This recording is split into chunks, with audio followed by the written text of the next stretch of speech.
Sometimes the places that stay with us the longest are the ones we almost missed. A few months before this visit, Fort Matanzas was supposed to be the very first stop on our Washington D.C. road trip. We were excited, maybe a little too excited. We left so early that we arrived hours before several of our planned stops had opened, including Fort Matanzas. The first day turned into a lesson in patience, and Fort Matanzas slipped quietly back onto the list of places we'd have to revisit someday. As it turned out, someday came sooner than expected. My parents had recently moved to Puerto Rico, so our usual family Thanksgiving gathering wasn't happening that year.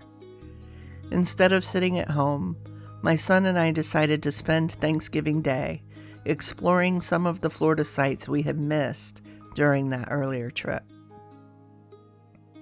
And at the very top of that list was Fort Matanzas. What I didn't realize that morning was that behind this small stone fort was a story stretching back nearly 5 centuries. A story of empires, shipwrecks, survival, and a place whose very name means slaughter. Fort Matanzas National Monument sits just south of St. Augustine, tucked away beside marshes and waterways that seem peaceful today. When we arrived, I was relieved to discover that this time the site was actually open. The visitor center was busy but welcoming. There was a ferry preparing to leave for the fort, so we didn't spend much time exploring before boarding. My son immediately enjoyed the ride across the water, and honestly, so did I. There's something special about approaching a historic site by boat. You aren't simply walking into history. You're arriving the way generations before you might have arrived. The wind, the water, the anticipation, it all becomes part of the experience. As the fort came into view, I remember being surprised by its size, or maybe its lack of size. Compared to some of the massive forts we've visited over the years, Fort Matanzas seemed almost tiny.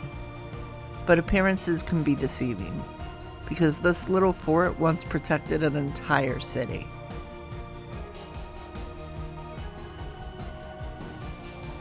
Long before the fort existed, this coastline witnessed one of the darkest chapters in Florida's colonial history.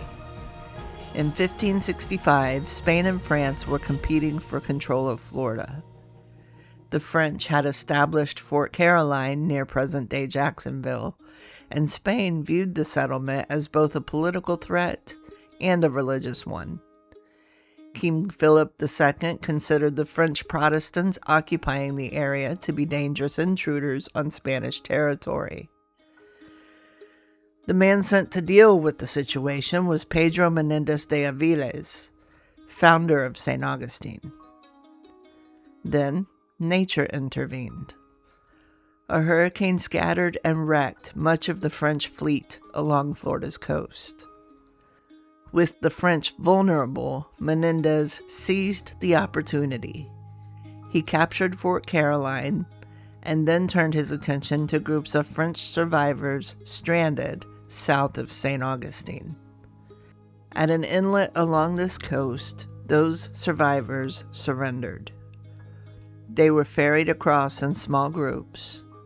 Then they were executed. Days later, another group arrived. The same thing happened.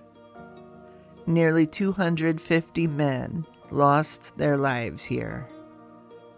Afterward, the area became known as Matanzas, Spanish for slaughters.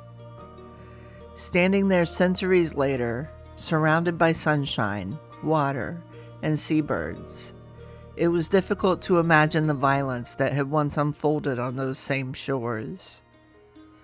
History has a way of doing that. The land heals, the water keeps moving, but the stories remain. As St. Augustine grew into the capital of Spanish Florida, Spain invested heavily in defending it. The great Castillo de San Marcos guarded the city from attacks coming directly from the ocean, but there was a problem. About 14 miles south sat Matanzas Inlet. An enemy fleet could potentially slip through that waterway, bypass the Castillo entirely, and approach St. Augustine from behind. For decades, Spain relied on simple wooden watchtowers to monitor the area. The towers warned of danger. They didn't stop it. And as British influence expanded throughout the southeast, that weakness became increasingly concerning. The breaking point came in 1740. British forces under James Oglethorpe launched a major siege against St. Augustine. While the city survived, Spanish leaders realized how vulnerable Matanzas Inlet truly was. A permanent fort was needed. Construction began on what would become Fort Matanzas, and it wasn't easy. The chosen site sat on a marshy island. Workers had to drive heavy pilings deep into the soft ground before they could even begin building. The fort itself was constructed from Coquina, a remarkable stone formed from compressed seashells. I've always loved seeing Coquina structures in Florida. There's something uniquely Floridian about them. You can actually see the shells embedded in the walls. It almost feels impossible that something so fragile looking could survive centuries. Yet Coquina had a secret advantage. Instead of shattering when struck by cannon fire, it absorbed the impact. Those shells became armor, and eventually they became Fort Matanzas. As I walked through the fort's preserved rooms and looked closely at those walls, I found myself imagining the workers who hauled materials through mud and marshland to create something that wasn't meant to be grand. It was meant to work, and it did. One of my favorite details about Fort Matanzas is that its greatest success came from what didn't happen. Shortly after construction, British ships returned to the area. When they approached the inlet, they were greeted by the presence of a newly completed stone fort armed with cannons. The British withdrew. The fort had done its job. It discouraged the attack before a major battle ever occurred. In fact, Fort Matanzas only fired its guns in anger once. Its true purpose was deterrence. For years, a small rotating crew watched over the inlet, standing guard over the southern approach to St. Augustine. A handful of men, a small stone tower, and an enormous responsibility. The fort was more crowded than I expected that morning, especially considering how early it was. But honestly, it didn't take away from the experience. My son and I adapted, moving through the spaces as opportunities opened up. One of the things I enjoy most about visiting historic sites is simply observing, looking at the preservation work, studying the details, trying to imagine what daily life felt like for the people who lived there. Fort Matanzas made that easy. Because of its size, everything feels personal. You weren't wandering through endless corridors. You're standing inside a space where a tiny group of soldiers spent long stretches of time watching the water and waiting. Waiting for ships, waiting for threats, waiting for news. Most days probably waiting for nothing at all, and somehow that makes the place feel more human. Eventually, the world changed. Florida passed between Spanish, British, and American control. The fort's military importance faded. Storms, erosion, and neglect took their toll. By the time the United States acquired Florida in 1821, Fort Matanzas was already falling apart. The Army abandoned it. Nature began reclaiming it. For nearly a century, the fort sat forgotten. Then came a new idea: preservation. In the early 20th century, efforts began to save the structure before it disappeared entirely. In 1924, President Calvin Coolidge designated Fort Matanzas as a national monument. Today, the National Park Service protects not only the fort itself, but also the surrounding coastal environment that makes this place so special.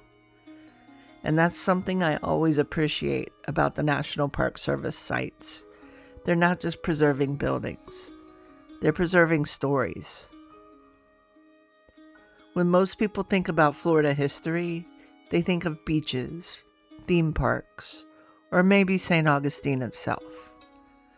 But Fort Matanzas reminds us that some of the most important stories are tucked away in quiet corners. A place named for tragedy became a guardian. A small fort protected a city. A forgotten ruin became a preserved monument.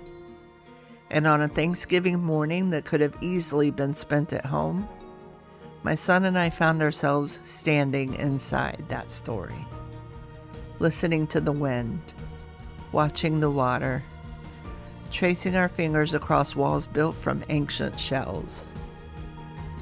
Sometimes the places we missed the first time around become the ones we're most grateful to find later. If you've ever visited Fort Matanzas, I'd love to hear what stood out to you. And if you enjoy exploring the stories hidden behind historic places, be sure to subscribe and join us for the next journey. Because history isn't just something we read. Sometimes it's something we cross a ferry to experience for ourselves.